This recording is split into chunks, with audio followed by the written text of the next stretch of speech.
விவசாயிகளை உயிரோடு விட்டு விளைநிலங்களை கொன்று புதைத்திருக்கிறது பெஞ்சல் புயல். தென்பெண்ணை ஆற்றின் கரையோரம் உள்ள விளைநிலங்களில் மணல் மூடியதால் செய்வதறியாது திகைத்திருக்கிறார்கள் விவசாயிகள்.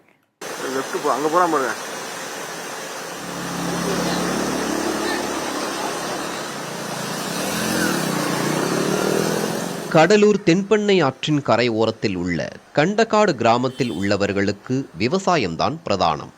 நிலக்கடலை, கீரை, கரும்பு, நெல் என பயிரிடும் இந்த கிராம மக்களின் வாழ்வாதாரத்தை சுருட்டி போட்டிருக்கிறது பெஞ்சல் புயலும் தென்பெண்ணை ஆற்று வெள்ளமும்.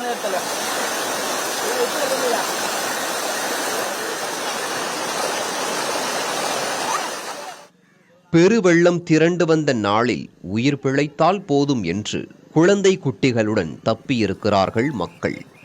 அந்த நாளை நினைவு கூறும் போதே நெஞ்சம் பதறுகிறது இவர்களுக்கு.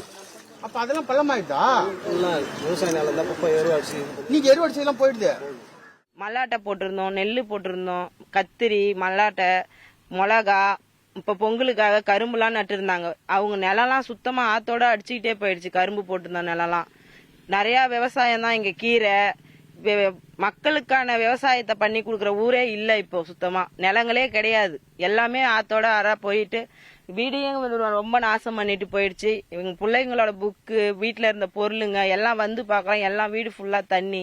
இந்த அளவுக்கு அதிகமா தண்ணி திறந்து விட்டா மக்கள் என்ன செய்வாங்க சொல்லுங்க. கண்டக்காடு கிராமத்தைச் சேர்ந்த இந்த விவசாயிக்கு 3.5 ஏக்கர் நிலம் இருக்கிறது. அதில் நிலக்கடலை பயிர் செய்திருந்த நிலையில் பயிர் செய்த நிலம் முழுவதும் ஆற்று மணல் மூடிவிட்டது. மணலை அகற்றினால் மட்டுமே அடுத்து சாகுபடி செய்ய முடியும் என்ற நிலையில் வழி அறியாமல் கலங்கி நிற்கிறார் இவர். போன தட்டு கம்மியாக இருந்தது தண்ணி, இந்த தண்ணி அதிகமாக வந்து நிலத்து பூரா அழிச்சு போச்சு. மல்லாட்டம் தான் ஆச்சு. நிலத்தை வந்து சீர் பண்ணி பண்ணுறதுக்குள்ள இப்படி 2-3 வருஷம் ஆகிடும் பொழுது அது பயிர் வைக்க முடியாது. மண்ணுக்குள்ள அடிச்சு அந்த போக கஷ்டப்பட்டு எல்லாமே. விளை நிலத்தை தோண்ட தோண்ட மணல்தான் வருகிறது. இதில் எப்படி பயிர் செய்வது என்ற கவலை தெரிக்கிறது இவரது குரலில். அதே போல வெள்ளத்தின் போது கிடைத்த பொருட்களை மட்டுமே காப்பாற்ற முடிந்ததாக கூறும் இந்த இளம் விவசாயி தனது கோழிகளை எல்லாம் வெள்ளத்தில் பறிகொடுத்து விட்டதாக கூறுகிறார். எல்லா நிலத்தையும் சீர் பண்ணி இப்பதான் நெல்லுலாம் போடுந்தாங்க பக்கத்துல. திரும்பி பாத்தீங்கன்னா ஃபுல்லாமே இது கடற்கரை மாதிரி தெரியுது. எல்லாமே விவசாயிகள் ரொம்ப பாவம். எல்லாருமே கஷ்டப்பட்டு எல்லாம் சரி பண்ணாங்க. திருப்பியும் எல்லாமே மனப்பரப்பாகி போச்சு. இப்போ அதெல்லாம் கிளீன் பண்ணா ஒவ்வொருத்தரும் எவ்வளவு லட்ச ரூபாய் செலவு ஆகுனே தெரியாது. இதுக்கப்புறம் அவங்க விவசாயம் பண்ணுவாங்களான்றது கேள்விக்குறிதான். அந்த மாதிரி ஒரு சூழ்நிலை உருவாயினது.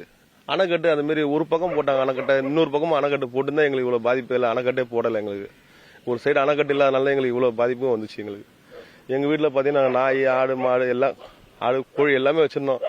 விடிய காலைல 3 மணிக்கு நாங்க என் பொண்டாட்டி பிள்ளைய கூட்டுன்னு வெளில போறதா, என் கோழிகளை கூட்டியேன். கண்முடியே எல்லாமே நான் வளர்த்த பொருள் எல்லாமே என் கண்முடியே போச்சு. எங்களால எதையும் காப்பாற்ற முடியல. விவசாயத்தை வேறாக கொண்ட இந்த கிராமத்தில் இனி என்ன செய்வது என்று இரத்த கண்ணீர் வடிக்கிறார்கள் விவசாயிகள்.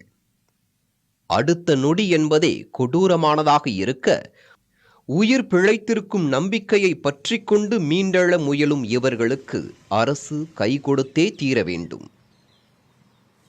புதிய தலைமுறைக்காக ஒளிப்பதிவாளர் பாலாவுடன் செய்தியாளர் ஸ்ரீதர்.